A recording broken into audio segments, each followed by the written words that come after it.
جی السلام علیکم دوستو، اپنی کلاس کو میں اکثر یہ بتایا کرتا تھا کہ جب آپ ڈیل کریں خاص طور پہ اپنے سے چھوٹے لوگوں کے ساتھ، اور جب آپ فیملی ڈیولپ کریں اور جو کولیگز ہیں ان کو میں اکثر یہ کہتا تھا کہ اپنے بچوں کے ساتھ جو وہ رویہ رکھیں، تو اس میں ان کو خاص طور پہ جو بہت چھوٹے بچے ہیں ابھی وہ گروئنگ ہے، 2-3 سال تک جا رہے ہیں، بلکہ اس سے بھی چھوٹے ہیں جو ابھی 1 سال کے بچے ہیں اور پھر بڑھتے ہوئے، تو ان کو بہت زیادہ روک ٹوک نہ کریں کہ ہمارے ہاں عادت ہے کہ لوگ بچوں کو کہیں ہلنے بھی نہیں دیتے، یہ نہ کرو، یہ نہ کرو، یہ نہ کرو، یہی ان کے جو انسٹرکشنز ہوتی ہیں، اور وہ یہ سمجھتے ہیں کہ شاید اس طرح سے ان کی عادتیں خراب ہو جائیں گی، یا یہ چوٹ لگوا لے گا، یا کسی اور مشکل میں پھنس جائے گا۔ حالانکہ جو بچہ ہے وہ سیکھ رہا ہوتا ہے اس میں، اور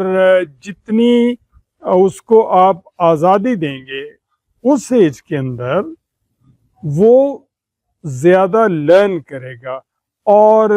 کریٹو سائڈ کی طرف جائے گا، چیزوں کو خود سمجھنے کی کوشش کرے گا۔ اور یہی وجہ ہے کہ آپ نے کبھی دیکھا ہے کہ آپ نے بچوں کو جو وہ بولتے ہیں ان کو کہا ہو کہ یہ مت بولو، یہ مت بولو۔ ہاں ایک چیز ہے ہمارے ہاں کہ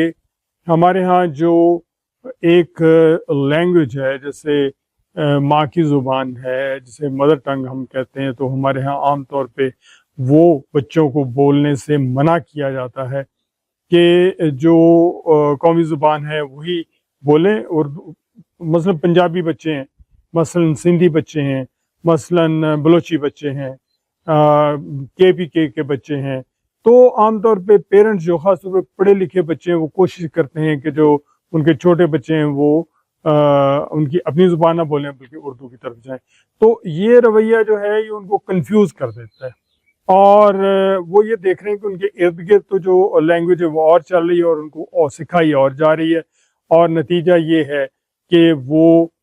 بہت ساری چیزوں میں پیچھے رہ جاتے ہیں۔ اب میں یہ نہیں کہتا کہ قومی زبان نہیں سکھانی چاہیے، سکھائیے،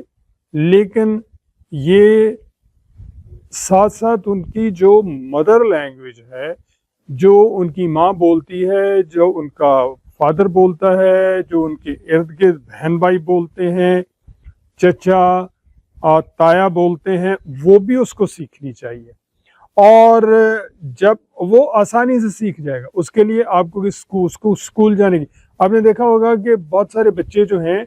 وہ جو اپنی مدر ٹنگ ہے یا لینگویج ہے وہ کہیں اسکول جانے کے بغیر سیکھتے ہیں، انہیں کسی اسکول جانے کی ضرورت نہیں ہوتی، کیونکہ ارد گرد ہے سارا کچھ، اور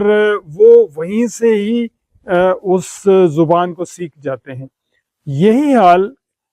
کریٹیوٹی کا بھی ہے۔ جب وہ ارد گرد دیکھتے ہیں کہ چیزیں جو ہیں وہ ہو رہی ہیں، تو ان کے ذہن کے اندر یہ سوال پیدا ہوتا ہے کہ کیسے ہوتی ہیں، وہ کرنے کی کوشش کرتے ہیں۔ نو ڈاؤٹ اب ایک بچہ جو ہے وہ آگ جل رہی ہے، اس کو ہاتھ لگانے کی کوشش کرتا ہے تو آپ روکیں گے، یہ آپ کی ذمہ داری ہے، لیکن ایک حد تک، اور اس سے آگے اگر آپ جائیں گے اور اس کو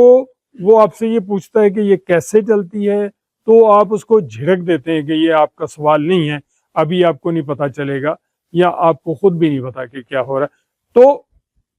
یہ بچے کو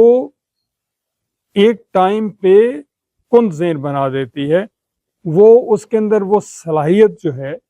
چیزوں کو لرن کرنے کی، وہ آہستہ آہستہ ختم ہو جاتی ہے، اور وہ اینڈ پہ پھر ہمارے اسکول خاص طور پہ، کالجز خاص طور پہ، وہاں پر یہی رویہ اختیار کیا جاتا ہے، کریٹیوٹی جو ہے وہ اس کو بالکل مار دیا جاتا ہے۔ عام طور پہ ٹیچرز جو کہتے ہیں آپ نے یہ نہیں کرنا، آپ نے یہ نہیں کرنا، آپ نے یہ نہیں بولنا، آپ نے یہ نہیں بولنا، اور نتیجتاً وہ گھر میں بھی یہی ہے۔ بچے جو ہیں وہ اس سے ڈر کا شکار ہوتے ہیں کہ وہ اس کو